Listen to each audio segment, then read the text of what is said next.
Hello student, देखिए आज हम लोग बहुत इम्पोर्टेंट टॉपिक पढ़ेंगे। ये टॉपिक हम लोग का एग्जाम में 5 नंबर लाने वाला है। ये टॉपिक है चुंबकीय द्विध्रुव के कारण किसी बिंदु पर चुंबकीय प्रेरण क्षेत्र। ध्यान रखिएगा, चुंबकीय प्रेरण क्षेत्र को चुंबकीय क्षेत्र भी कहा जाता है, जिसको हम लोग यहाँ देखिएगा बी से सूचित करते हैं। बी से सूचित करते हैं। अब यहाँ देखिए फिगर में ये टॉपिक था चुंबकीय द्विध्रुव के कारण किसी बिंदु पर चुंबकीय प्रेरण क्षेत्र। इसका फिगर देखिए, फिगर में हम लोग का ये चुंबक हो गया SN और इसका मध्य बिंदु हो गया ये O और चुंबकीय आघूर्ण हो गया M। अब मध्य बिंदु O से ये R दूरी पर कोई बिंदु P है, R दूरी पर कोई बिंदु P है, यहीं पर चुंबकीय प्रेरण क्षेत्र या चुंबकीय क्षेत्र का है हम लोग को निकालना है। अब क्या करेंगे कि जो OP दिशा था इसी दिशा में और यहाँ बढ़ जाएंगे कि इस दिशा में जो चुंबकीय क्षेत्र होगा उसको BR मान लेंगे, ठीक है। और यहाँ एक एंगल बन रहा है, तो एंगल के साथ जो डायरेक्शन होगा उसको हम लोग B थीटा मान लेंगे, ठीक है। और ये जो परिणामी तीव्रता होगा हम लोग का, इसको हम लोग D मान लेते हैं। इसी B का वैल्यू हम लोग को निकालना है और यहाँ जो एंगल बनता है उसको फाई मान लेते हैं, ठीक है। अब क्या करेंगे, ये जो हमारा दूरी था OP उसको सीधा दूरी ऐसे ले लेते हैं यहाँ पर।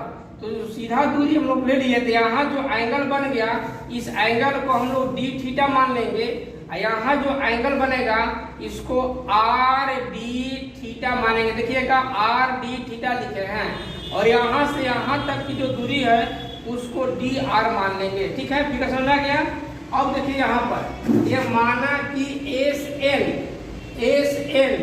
एक चुंबकीय द्विध्रुव है, ठीक है, जिसका चुंबकीय आघूर्ण क्या है, M है। ध्यान रखिएगा, ये चुंबकीय आघूर्ण M है। इसके कारण किसी बिंदु पर चुंबकीय प्रेरण क्षेत्र B का मान ज्ञात करना है। यानी कि इस बिंदु पर हम लोग चुंबकीय क्षेत्र B का मान ज्ञात करेंगे। तो B का मान ज्ञात करने के लिए इसी का मान ज्ञात करेंगे। ध्यान रखिएगा, ये हमारा परिणामी क्षेत्र बनेगा और परिणामी क्षेत्र B बराबर होता है रूट में BR² plus B theta square. यानी कि ये वाला डायरेक्शन और ये वाला डायरेक्शन दोनों का स्क्वायर जो है परिणामी तीव्रता बताएगा, ठीक है। इसको हम इक्वेशन फर्स्ट मान लेते हैं और BR और B थीटा का मान निकाल कर इसे पुट करेंगे, जो वैल्यू आएगा हमारा तीव्रता का मान निकल जाएगा, ठीक है। तब देखिए कैसे इसका मान हम लोग निकालते हैं। बिंदु P से OP दिशा में चुंबकीय क्षेत्र निकालेंगे, तो OP दिशा में करेंगे तो BR निकालेंगे। तो BR बराबर होता है माइनस dV/dr। अब V का वैल्यू होता है M cos theta by R²।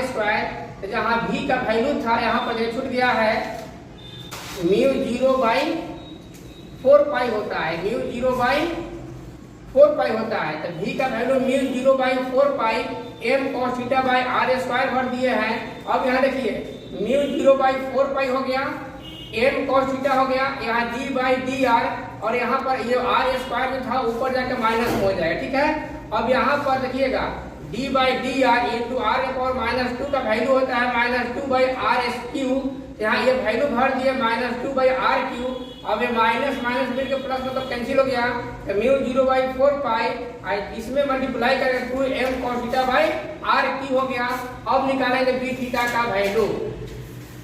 बोलो, देखिए B से OP के लंबवत दिशा में निकालना है, तो लंबवत दिशा ये बनेगा B थीटा। तो B थीटा बराबर होता है माइनस dV/r d थीटा।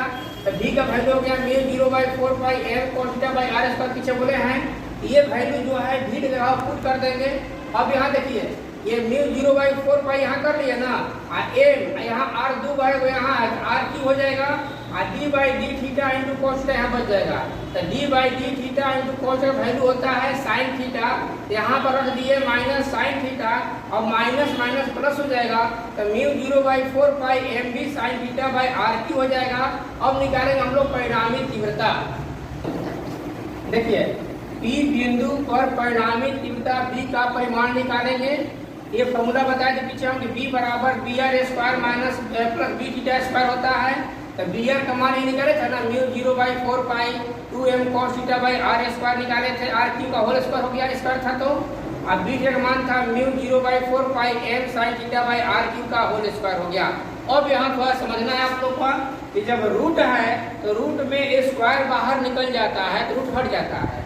यहाँ देखिए mu 0/4 pi m by are cube दोनों में कॉमन है, तो mu 0/4 pi m by are cube जो है रूट से बाहर कर लिए, इसे बच गया m cos थीटा का होल स्क्वायर हो जाएगा, यहाँ बच गया sin थीटा का होल स्क्वायर हो जाएगा। लेकिन हम लोग जानते हैं कि sin स्क्वायर थीटा बराबर होता है 1 माइनस cos स्क्वायर थीटा, तो जहाँ sin स्क्वायर था वहाँ भर दिए 1 माइनस cos स्क्वायर थीटा, यहाँ 2 cos का स्क्वायर करेंगे तो 4 cos स्क्वायर हो जाएगा। अब यहाँ देखिए तो b बराबर mu 0/4 pi m by are cube यहाँ हो गए भाई हम लोग का। अब यहाँ 4 cos स्क्वायर है, यहाँ 1 cos स्क्वायर माइनस में है, तो यहाँ 1 हो जाएगा, अब प्लस कितना बचेगा 3 cos स्क्वायर थीटा बचेगा, यानी कि b बराबर mu 0/4 pi m by are cube 1 plus 3 cos square theta. इस फार्मूला से हम लोग ये चुंबकीय क्षेत्र का वैल्यू निकालेंगे। ये फार्मूला आप लोग ध्यान से देखिएगा। अब अगले वीडियो में इसका हम लोग डायरेक्शन बताएंगे, दिशा बताएंगे, और इसका अक्षीय और निरक्षीय स्थिति में वैल्यू क्या होता है वो सब बताएंगे। आप लोग मेरा पूरा वीडियो देखते जाइए और हर एक वीडियो को देखिएगा।